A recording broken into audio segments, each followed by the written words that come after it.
voilà en 2002 où le second parc de Disneyland Resort Paris vient d'ouvrir. Critiqué par la presse et par les fans, le Walt Disney Studios est considéré comme l'un des pires parcs Disney au monde. Dans cette vidéo, nous allons essayer de comprendre pourquoi Disney nous avait promis un second parc gigantesque et plein d'ambition. Remontons bien avant son ouverture, en 1992.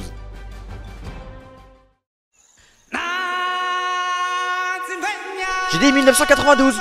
Pardon. Les origines.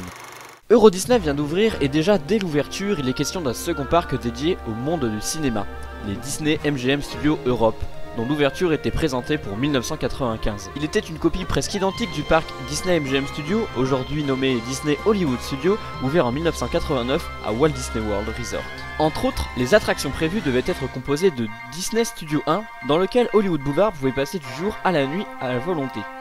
The Grand Movie Palace, une nouvelle version de The Great Movie Ride, Indiana Jones Epic Stunt Spectacular, Backstage Tram Tour, The Magic of Disney Animation, Gangster Shootout, un parcours cinétique inédit, Special Effect Water Tank, Monster Sound Studio, ainsi que des plateaux new-yorkais, européens et de villes portuaires. Par ailleurs, à l'image de son homologue floridien, le parc devait être un véritable studio de tournage. Mais voilà, en raison d'une conjoncture économique délicate, le projet est repoussé, puis finalement annoncé le 29 septembre 1999 pour une ouverture prévue au printemps 2002, à l'occasion du 10e anniversaire du complexe. Le projet du parc Walt Disney Studios, moins ambitieux que celui de Disney MGM Studios Europe, est réalisé par Walt Disney Imagineering qui collabore avec des spécialistes européens tels que le cascadeur français Rémi Julien. Le parc Walt Disney Studios a l'architecture à la fois hollywoodienne et européenne. Il s'inspire donc vaguement de Disney Hollywood Studios. Les 4 zones de production, ou lots, qui le composent sont Front Lot,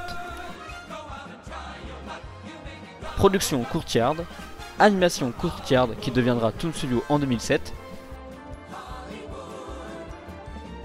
et Backlot.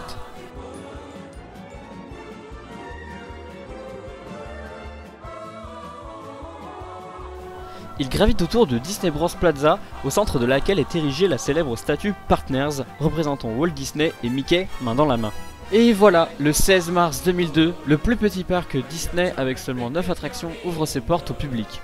Et c'est le début du massacre d'un parc qui avait beaucoup d'ambition. Les points négatifs. Un parc conçu trop vite. La convention signée en 1987 entre la Walt Disney Company et le pouvoir public français intégrait la construction d'un deuxième parc à thème sur le site de Marne-la-Vallée.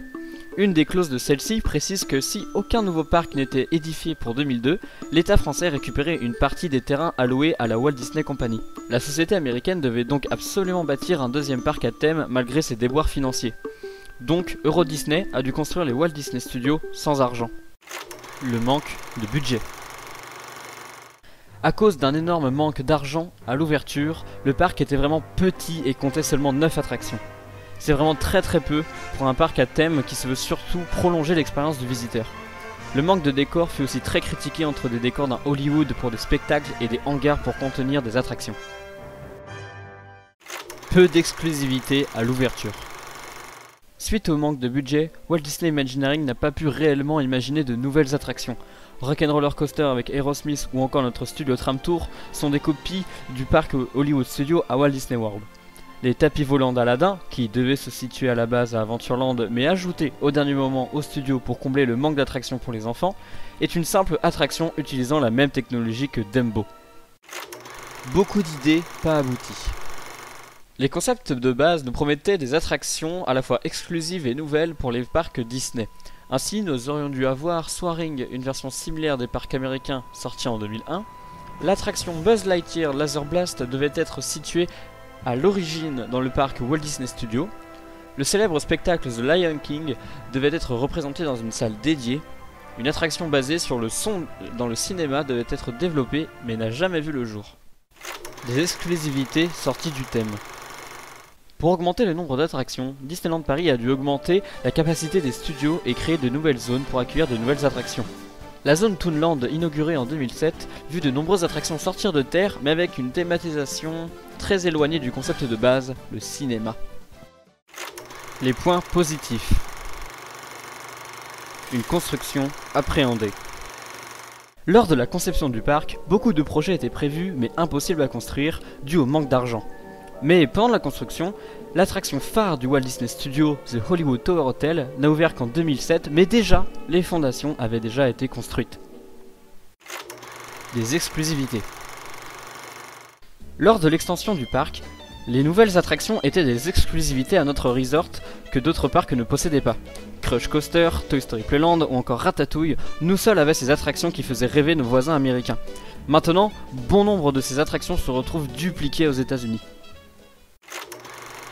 Des spectacles très bien travaillés. Beaucoup de spectacles de Disneyland Paris se trouvent dans le Walt Disney Studio, Cinémagique, Animagique, Mickey le Magicien, Moteur Action, Stitch Live et j'en passe. Ces spectacles sont vraiment superbes, très bien travaillés et restera toujours gravé dans l'histoire du parc. Des nouveaux lands très aboutis. Les nouveaux lands, et plus particulièrement le land Ratatouille, est superbement bien détaillé et très bien thématisé. Le land est vraiment très réussi et l'attraction est très bien travaillée. Donner un sens au studio en prenant un virage comme DCA. Comme pour le second parc en Californie, Disney California Adventures, celui-ci a pris un virage très serré pour donner un second souffle au parc et les investissements fournis ont payé, par exemple avec le magnifique Cars Land. Les rumeurs.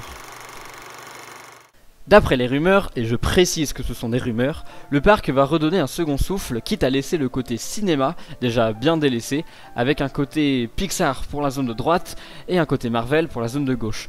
Au centre, toujours le même thème Hollywood avec le Hollywood Tower Hotel. L'avenir nous réserve encore bien des surprises, avec un nouveau spectacle à la place de Cinémagique et le futur de Backlot.